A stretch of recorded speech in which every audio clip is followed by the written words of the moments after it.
किसी संगी साथी के खोज में रहोगे तो पहले संगी साथी को ही खोज लो, अन्यथा अपने आप से निकलो और जो तुम्हारा उद्देश्य है, जिस वजह से तुम्हें बाहर घूमने की आवश्यकता पड़ी है, खुद जाओ, खुद घूमो, खुद ढूंढो और अपना काम खुद पूरा करो। अगर संगी साथी की खोज में रहना है तो पहले संगी साथी खोजो, उसके बाद काम की शुरुआत करना, क्योंकि दोनों चीज़ें एक साथ नहीं हो सकती हैं। और मेरा एक बात तुम अच्छे से समझो, कुछ चीज़ों को अकेले ही शुरू करोगे ना, तभी तुम उसे पूरा समाप्त ढंग से कर पाओगे। किसी और को बीच में ले आओगे तो वो नहीं हो पाएगा। पहले खुद ही और अकेले ही तुम्हें शुरू करना होगा और बाद में बाकी चीज़ें होंगी। और मैंने तुम्हें वैसे भी आशीर्वाद तो दिया है, लेकिन विशेषकर ये है कि तुम जो काम अकेले अपने आप से शुरू करोगे वो तुम पूरा संपूर्ण करोगे। और जिसमें तुम्हारे 100 लोग मिल जाते हैं, 100 छोड़ो, 2-3 लोग भी हो जाते हैं, वो काम तुम्हारा ख़राब हो जाता है। क्योंकि तुम्हारी किस्मत का संकेत है कि सफलता पहले तुम्हें खुद अपने आप ही मिलेगी, जो तुम कह पाओगे कि तुमने अपने मेहनत से हासिल किया है। तो इसीलिए ज़्यादा लोग छोड़ो, किसी एक इंसान के लिए भी मत रुको, स्वयं का काम स्वयं पूरा करो। कोशिश किया करो कि दिन भर में घर में कम से कम 2 वक्त का भोजन ज़रूर पके। लोग 3 वक्त नहीं भी खा रहे हैं तो भी 2 समय तो खाना ज़रूरी है। दिन भर में एक बार खाने से शरीर को क्या ही लगेगा। दिन भर इतने काम करने के बाद कम से कम 2 वक्त खाना है। और अगर तीनों वक्त खा ले, सुबह, दोपहर और शाम, तो ये बहुत अच्छी बात होगी।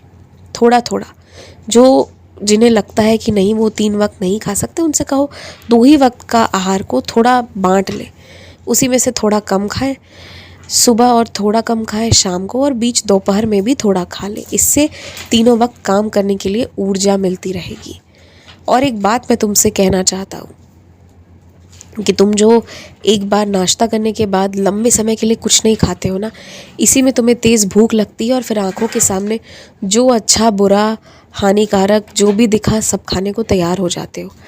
तो तुम जब जानते हो, तुम्हारा स्वभाव ऐसा है कि तुम्हें थोड़े थोड़े समय पे भूख लगती है, तो जो भी खाने के लिए अच्छी चीज़ें हैं थोड़े थोड़े समय के लिए रख लो ना।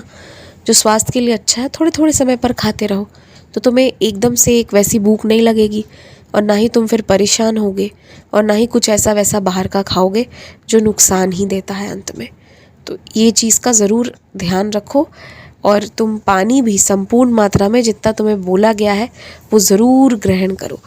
जल भी समय समय पर लेते रहना बहुत ज़रूरी है, और अगर उदी जल हो तो वो तो और उत्तम होगा। जब तोहफ़ा अपने घर वालों को दिया जाता है तो बात अलग होती है। तुम कपड़े दे दो, गहने दे दो, जो दे दो, पैसे दे दो, सब स्वीकार है। लेकिन अगर तोहफ़ा किसी मित्र को दे रहे हो, जानने सुनने वाले को दे रहे हो, किसी छोटे को दे रहे हो, पर सब बाहरी लोग हैं, दफ्तर वाले लोग हैं, रिश्ता कामकाज से जुड़ा हुआ है, तो बहुत सतर्क होकर सावधानी से देना। हो सकता है तुम्हारे लिए कपड़ा देना बहुत अच्छी बात हो, तुम्हें कपड़े देना अच्छा लगे, पर सामने वाले को वो चीज़ पसंद ना आए, क्योंकि कुछ लोग रिश्ता घरेलू नहीं बनाना चाहते हैं और जिनका स्वभाव ऐसा नहीं है कि वो घरेलू रिश्ता बनाए, उनके साथ उस तरह का व्यवहार करते हुए वैसा कोई तोहफ़ा मत देना, क्योंकि सामने से कोई तोहफ़ा लेने से मना कर दे तो वो चीज़ ज़्यादा बुरी लगेगी। तो सोच समझ कर देना। कुछ लोगों को कलम, डायरी, इस तरह की चीज़ें, और कुछ लोगों को कपड़े। तो ये देखो, ये तुम खुद समझोगे कि कौन तुम्हारे साथ कैसा रिश्ता रख रहा है। जो जैसा लग रहा है उससे वैसी ही चीज़ें दो। इस चीज़ का पूरा ध्यान रखना। मैंने तुम्हें पहले इसलिए कहा है क्योंकि तोहफ़े के बदले आशीर्वाद मिले, प्यार मिले ना मिले वो अलग बात है, परंतु कोई उदासीनता ना दे जाए, कोई क्रोध ना दे जाए, कोई दुर्व्यवहार ना कर जाए। मुझे बस इस चीज़ का फ़िक्र है और इसी के लिए ही मैंने तुमसे ये चीज़ कही है। ध्यान रखना। खूब खुश रहो, मुस्कुराते रहो। जो बर्तन टूट गए या ख़राब हो गए, अभी तो ज़रूरत नहीं है ना तुरंत में उन बर्तनों की, तो अभी रहने दो, अभी वापस ख़रीद कर मत लाओ। किचन में जितने कम बर्तन होंगे उतना ही अच्छा रहेगा कि सफाई से रह भी पाओगे और चीज़ें मिल जाएंगी तुरंत ज़रूरत पड़ने पर।